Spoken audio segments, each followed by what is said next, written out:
Chirac, de 86 à 88, il vend pour 13 milliards d'actifs. 13 milliards qui nous appartiennent. Bérégovoy, l'artisan de la déréglementation, 92-93, 10 à 12 milliards. Balladur, 93-95, 17 milliards. Juppé, 95-97, 9,4 milliards. Jospin, il a peur d'être doublé, donc il met des bouchées doubles, 31 milliards. Raffarin, 2002-2006, et Villepin, ils expliquent quand même que c'est les patrons, 100 milliards. Le terrain est alors déblayé à Sarkozy pour se faire la SNCF, la RATP, la Poste, la Banque de France et la Caisse des dépôts et consignations, c'est-à-dire ce qui reste à saccager. Les autres se sont occupés du reste. Et vous voyez, c'est important. Que la colère n'a pas monté assez et elle va monter plus. Et vous pensez que dans un an, elle aura monté beaucoup plus, cette colère? En tout cas, il faut qu'elle monte dans un an et être canalisée politiquement. Que cette dissolution que vous souhaitez, plus elle sera rapide, plus la situation sera dénouée. Bien sûr, je souhaite cette dissolution. On y arrivera de toute façon, je vous le dis ce matin. Bonjour à tous, bonjour à tous. On est le 8 février 19 et il est environ 14 h, c'est-à-dire que chez vous 5 heures de plus, 19 h. Voilà. Alors, on continue. Alors, en amont, vous avez eu donc un journaliste économique qui fait donc le bilan de la droite et de la gauche. C'est la même chose, hein, vous le savez maintenant. Ils sortent tous de la Paupinière Olivain, Sciences Po, ENA, EC, bref. Des jésuites, ils font écurie ensemble, hein, vous le savez maintenant. Hein. Les jésuites, les sionistes, les islamistes, les politiques, les journalistes, et des journalistes de renom, hein, comme Guillaume Durand, 30 ans, hein, sur le service public celui-là. Yves Calvi, le patron de l'Express, là, avec 2 S pour faire SS, là, Christophe Barbier. Je vous prends donc les plus anciens, hein, PPDA évidemment, Claire Chazal, vous pouvez la mettre dedans, Élise Lucet, sur France Inter, des gens comme Pierre Veil, Claire Sarvagent, enfin bref, vous prenez tous les vieux dindons et les vieilles dindes du service public qui monopolisent la parole, parce que quand même, ils pourraient faire référence à l'histoire, non? Je veux dire, en 1789, on a bien multiplié le prix des farines par 5 pour mettre le peuple dans la rue et avoir la tête de Louis XVI. Hein, c'était le prétexte. Et ben aujourd'hui, en 2019, on augmente le prix de l'essence, on multiplie le prix des denrées alimentaires par 3. Ils savent le faire, hein, ils savent hein, vous faire descendre dans la rue. Et ensuite, on va trouver des tartuffes, gilets jaunes, des lustucrus, foulards rouges, et puis des pingouins, casquettes vertes, et je sais pas encore, demain, chaussettes blanches, d'accord? Parce que d'ailleurs, on le voit bien, hein, on voit la CGT qui regroupe donc les gilets jaunes et les foulards rouges, et après-demain, bah, vous aurez FO qui va regrouper les casquettes vertes, et puis les chaussettes blanches. Voilà, alors, je grossis le trait, mais c'est vraiment, c'est comme ça, quoi. Mais bon, bref. Donc, après, donc, c'est 180, parce que quand on calcule donc, toutes les dépenses, ça fait 180 milliards. 180 milliards à récupérer, ou alors à fabriquer, lorsque vous aurez retrouvé votre droit régalien de battre monnaie. Vous comprenez? L'indépendance d'un pays, c'est d'abord son droit régalien de battre monnaie, son territoire et sa défense. D'accord? Ensuite, la France, elle déclare la paix à tous les autres pays. C'est comme ça hein, que ça marche un pays, je veux dire, évolué hein, par la pensée. Il commence par déclarer la paix à toutes les autres nations. Voilà, terminé. Et ensuite de ça, il a son droit régalien de battre monnaie. Bon, bah, ce droit régalien, il a été refilé donc à une imprimerie qui s'appelle Rothschild, parce que Rothschild n'est ni plus ni moins qu'une imprimerie. Ils ne produisent rien, ces gens-là, ce ne sont pas des cultivateurs.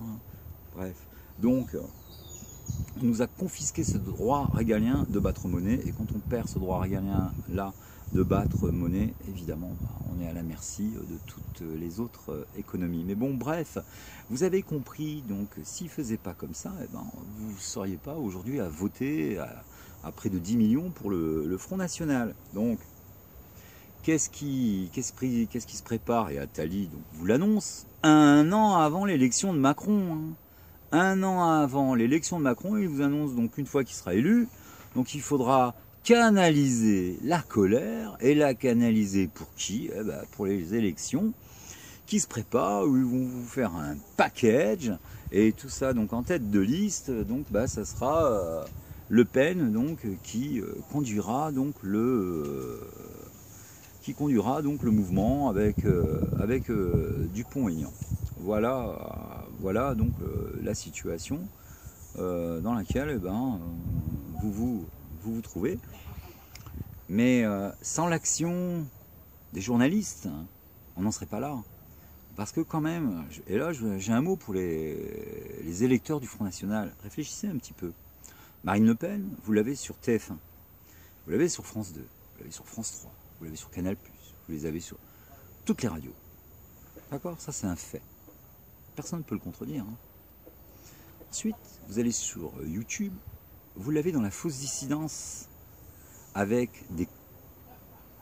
J'appelle ça, c'est même pas des agitateurs, c'est des camelots de marché, quoi, hein, des gens qui rabattent. Donc, cette fausse dissidence, donc, Jovanovic, Rougeron, Plancard-Dassac, TV Liberté, Dieudonné, Soral, bon, ça va, n'en jetez plus. Alors, posez-vous cette question-là. Vous l'avez en perfusion sur les chaînes, on va dire, traditionnelles, bien, et vous l'avez aussi, donc, dans la fausse dissidence. Oh, il n'y a pas une anguille sous roche, là? Vous allez l'avaler, cette couleuvre-là? Donc, évidemment que c'est fomenté. Et vous avez Attali qui vous explique comment on en arrive là. Mais c'est toujours la même stratégie, d'accord, hein, pour mettre le peuple dans la rue, c'est simple, on augmente soit les taxes, soit le prix des denrées alimentaires. En 1789, c'était les farines. Bon, bah aujourd'hui, c'est l'essence. Voilà, c'est incroyable hein, que ça fonctionne encore et que les gens, bon, voilà, tombent dans le panneau.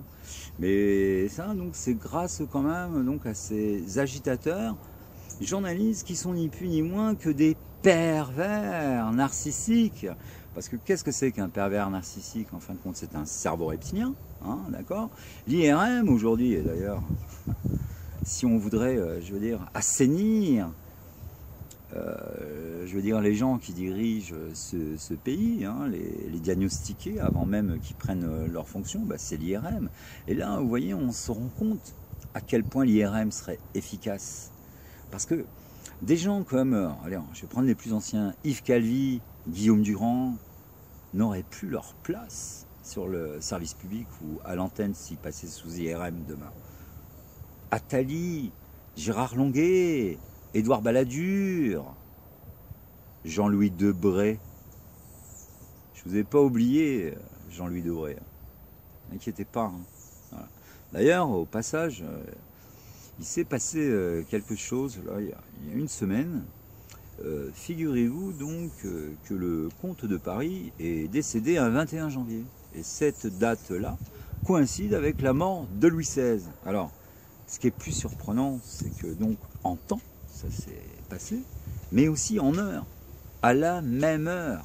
Voilà. Alors, les probabilités pour qu'un tel événement arrive, surtout que je rappelle que l'aïeul du comte de Paris, c'était Philippe Égalité, et il avait voté la mort de Louis XVI, enfin la mort, l'assassinat de Louis XVI. Voilà. Et évidemment, ils avaient mis au point donc l'instrument par un jésuite. Guillotin est un jésuite, d'accord, et un jésuite qui fonctionne avec le cerveau reptilien, d'accord, pour avoir inventé cette machine monstrueuse. D'ailleurs, j'ai un petit extrait donc de Aurélie, quelqu'un donc qui avait un mal de vivre, hein, comme les 300 000 Français ici en France. Hein, il y a 300 000 Français qui font des tentatives de suicide et 20 millions de Français sous antidépresseurs. Donc je vous laisse Aurélie un petit peu vous expliquer, une fois qu'elle a pris donc ces psychotropes, les pensées qu'elle a eues. À tout de suite. Elle m'a dit que j'étais en dépression et que j'avais besoin d'antidépresseurs, etc. Bon, j'ai vu que ça m'allait pas du tout. Enfin, j'ai vu que vraiment j'avais un mutisme, j'avais une grande perte d'émotion. Je n'avais plus d'émotion.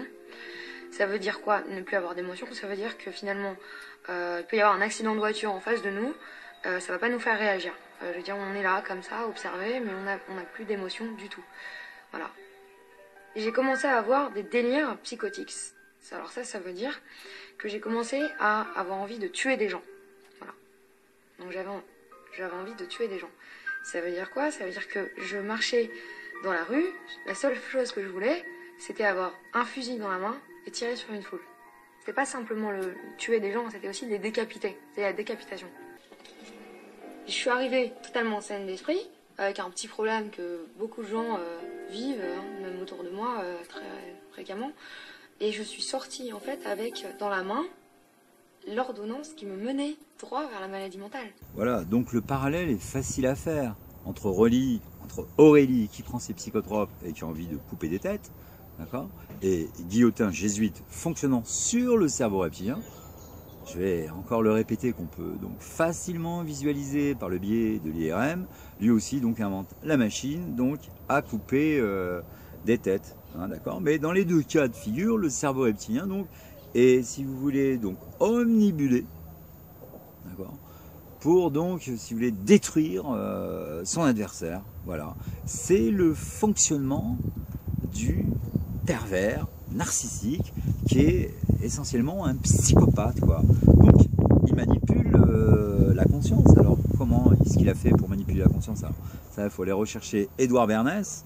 Donc Édouard Bernays, le neveu de Freud, qui ont compris donc que les hommes avaient une âme et une mémoire. Eux, ils l'ont pas appelé la mémoire de l'âme, ils l'ont appelé l'inconscient. Voilà, mais bon, pour mieux embrouiller, d'accord. Donc il suffit pour ça donc de sortir des mots qui sont contenus, si vous voulez, dans la mémoire de votre âme. On vous les sort petit à petit, donc vous faites un acquiescement, si vous voulez, inconscient, et donc vous donnez toujours du crédit à votre interlocuteur, qui en définitive n'est qu'un gourou, hein, d'accord. Il utilise des mots-clés pour vous manipuler. C'est le principe donc que font les jésuites, que fait l'Église, d'accord, en détournant le sens de la pensée de Jésus, parce que lorsque Jésus donc déclare que à chaque fois que vous avez aidé un de mes plus petits frères, c'est moi que vous avez aidé, il sous-entend la parfaite égalité. Donc croire qu'on est l'unique roi dans son royaume, c'est faire preuve d'une puérile ignorance. Et là j'adresse ça donc à ceux qui se prétendent princes, rois, comme Régnier de Monaco, ou celui qui vient là, chez les Orléanistes ou chez les Bourbons.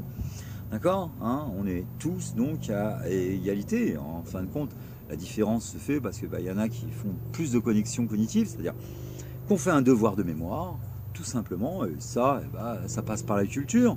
Donc les maîtres à penser, Léo Ferré, Kipling, Pierre Boulle, Jésus, donc évidemment, mais certainement pas le Jésus des jésuites, hein. Il faut aller rechercher l'évangile de Marie-Madeleine, puisque, si vous voulez, il y a une descendance en France. Hein, Marie-Madeleine est arrivée ici avec sa fille, et aussi enceinte d'un deuxième. Voilà. C'est une indo-européenne. Il y a à peu près 3000 descendants de Jésus et Marie-Madeleine qui circulent dans ce pays. Ça, évidemment, donc c'est caché. Mais si on veut rechercher, si vous voulez, la véritable lignée royale de la France, hein, c'est de ce côté-là, évidemment, qu'il faut aller rechercher. Après, vous le savez, on est tous à égalité. Voilà, c'est pour ça que, si vous voulez, personne ne doit idolâtrer personne, et personne ne doit devenir une idole aussi. Voilà, on se tient au courant, à bientôt. Pensez à l'île de la Réunion. Alors, pourquoi je vous parle de l'île de la Réunion? C'est, si vous voulez, là-bas, donc il y a énormément de communautés de toutes sortes, hein, qui cohabitent depuis 3 siècles. Donc ils ont appris, si vous voulez, à se tolérer. Il y a eu même des mariages mixtes, voilà. Et je pense que là-bas, ça va être difficile de dresser, si vous voulez, des communautés les unes contre les autres. Voilà. Donc je sais qu'il y a des calderas en lieu où on trouve des terrains pas chers, où on peut facilement s'établir. Mais pensez à l'île de la Réunion, voilà. Et de toute façon, rester sur l'hexagone avec 58 réacteurs nucléaires, la disparition des abeilles, donc plus de pollinisation, donc le vide-grenier. Franchement, aucun regret de partir. Je vous embrasse. À bientôt. Ciao. C'est dans un texte de Luc. Je m'y suis reporté au texte grec, je sais encore un peu de grec. Il y a entosumon. Et vous ne pouvez pas traduire entosumon autrement que au-dedans de nous. Or, même la Bible de Jérusalem, même la Bible de l'école biblique, même M. Charles Perrault, dont je vous parlais tout à l'heure, fait un contresens volontaire. Car entosumon ne peut se traduire que par à l'intérieur de nous-mêmes. Et voilà que l'exigence catholique est qu'on traduise par parmi vous.